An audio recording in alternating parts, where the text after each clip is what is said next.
Good afternoon, traders. AVGO.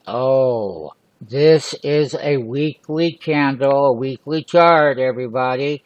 Check it out. The weekly low, 1409. They reported earnings. The weekly high was 1747. Then we continue to roll up to 1851 on the weekly chart. Let's take a look at the daily chart. Remember, this is the best of the breed. This is better than NVIDIA. You must understand it, and we called it. Yes, we did. Here's the daily pullback. We're looking at where we can buy the $650 calls. Yes, it's right here. You can see it. $650 calls. It closed at $96.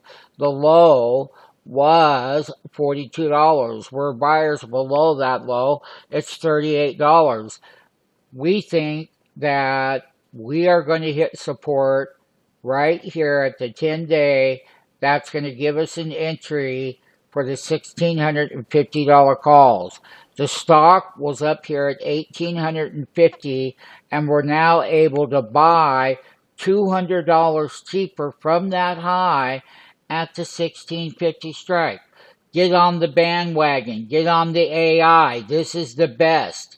There's no one better than AVGO.